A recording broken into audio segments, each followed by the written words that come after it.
వెంకటేశ్వరరావు గారు. ఆయన జీవితమే ఒకసారి కానీ చేసుకుంటే ఆయన చెప్పినట్టు ఆయన ఒక డాక్టర్గా చేసిన తర్వాత ఆయన చేయాల్సింది ప్రాక్టీస్ చేయాల. ప్రాక్టీస్ చేయాల.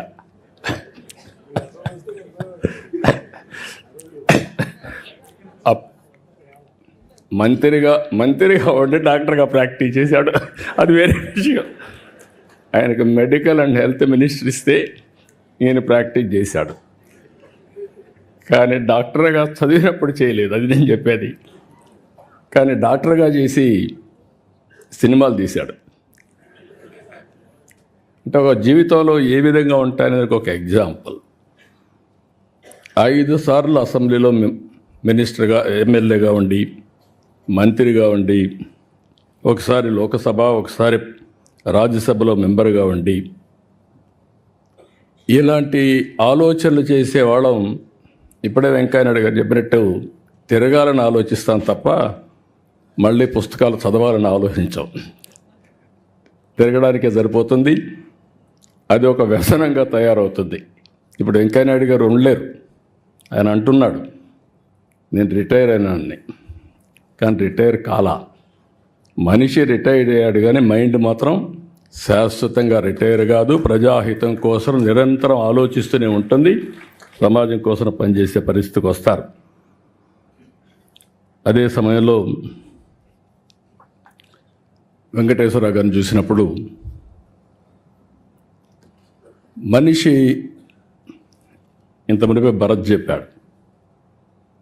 ఒక మాటలో చెప్పాలంటే మా ఫ్యామిలీలో మోస్ట్ రిలాక్స్డ్గా, జోవియల్గా ఉండే వ్యక్తి వెంకటేశ్వరరావు గారు. చాలా ఈజీగా ఎన్ని కష్టాలున్నా ఏమున్నా మనిషి కనపడినప్పుడు హ్యాపీగా ఇది చేసేవారు. ఇటీవల ఒకసారి కలిసినప్పుడు నాకు కొన్ని అనుమానాలు వచ్చాయి. యాక్టివ్ లైఫ్లో ఉన్నారు, all of A sudden retired life మారుగా హ్యాపీగా ఉన్నారు, ఎట్లా స్పెండ్ చేస్తున్నారు మీ టైము అని అడిగాను. ఎందుకంటే ఇప్పుడు నాకు కూడా ఆ పరిస్థితి వస్తే ఇప్పటి నుంచే ప్రిపేర్ కావాలి కాబట్టి. ఆయన ఒకటే చెప్పాడు, చాలా హ్యాపీగా ఉన్నాం, నిద్రలేస్తే బ్యాడ్మింటన్ ఆడుకుంటా, వచ్చిన తర్వాత మనవరాళ్ళు వాళ్ళతో ఆడుకుంటా, అక్కడి నుంచి కసపు గాసిప్ ఎవరిన ఫ్రెండ్స్ వస్తే చేసుకుంటూ ఉంటాం. మళ్ళా ప్యాక్ ఆటకు పోతాడు,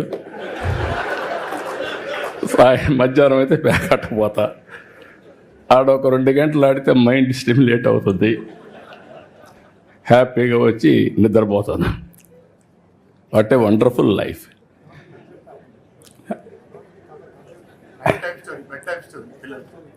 పిల్లలకి అది కూడా చెప్పాడు, నేను మర్చిపోయాను. పిల్లలకి రాత్రిలో ఒక స్టోరీ చెప్పి ఈయన హ్యాపీగా నిద్రపోతాడు.